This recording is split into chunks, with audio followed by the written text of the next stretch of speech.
infamous Hank Palmer. The jaded lawyer with no respect for the law. Hey! Did that just happen? How does it feel knowing every person you represent is guilty? It's fine. Innocent people can't afford me. With the character of Hank, how you approach his character and what drew you to him? We were developing a bunch of projects, and this came to the forefront. And every time we talked about it, we just couldn't stay away from developing this movie. So it became kind of like a collective obsession. And the judge, to me, is, you know, it turned out really well, and thank you for your kind words. But it's kind of been this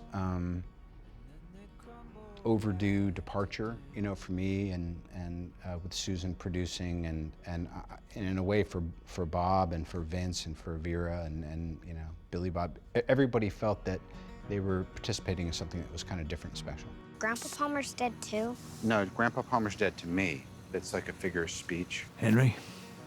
Judge? When this movie was over, I really felt like I'd been on this journey, and I felt like just the cast and crew and all the early screenings we've done, people are like, hey, thanks for making a movie like this. We hope studios make these kinds of movies more often. Hank Palmer. Hank, Sheriff White, it's regarding your father. Biggest mistake of your career and you just happened to run him over? Forensics found traces of blood on your dad's car. I'm just wondering what attracted you to the script? You know, this story was something that I've always wanted to do, a movie that kind of is something that harkens back to the 70s or the 80s as a drama and is about people and relationships and families. And what about yourself? Well, it was a very personal story for David, and the thing that was great about the whole process is it wasn't just a finished script that a writer had done that was disconnected to us and sent in and just happened to be great material. It was triggered by a personal experience that David had, and he worked on the story with a writer. So by the time I got the draft, I could tell that there was just a great character-driven personal story at its core.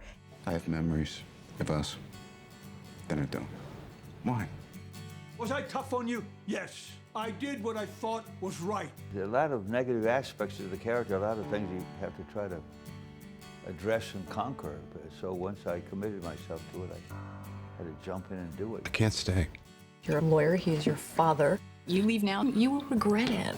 My experience, Hank, sometimes you gotta forgive in order to be forgiven. Wondering how you, as a cast, as with David, sort of work to nurture this chemistry before shooting and during production. I remember before the first take, I was in the very first scene that they shot for this movie, and I had a monologue to deliver to these two guys. And right before we rolled, David Dobkin said, you know, just remember, like, your character is kind of wowed with Hank's character. He's this very successful lawyer, and just kind of, you know, acknowledge how good he is at that. And I go, right, so Dobkin, just acknowledge who we are in real life is what you're saying. Like, I'll just pretend this is Robert Downey and I'm Dax Shepard. The dynamic was absolutely perfect. Like, I'm kind of in awe of Downey and I look up to him, and here's this, it was the same relationship in the movies. My father's a lot of unpleasant things, and murder is not one of them. Now, this film deals a lot with legacies and the legacy you'd like to leave behind.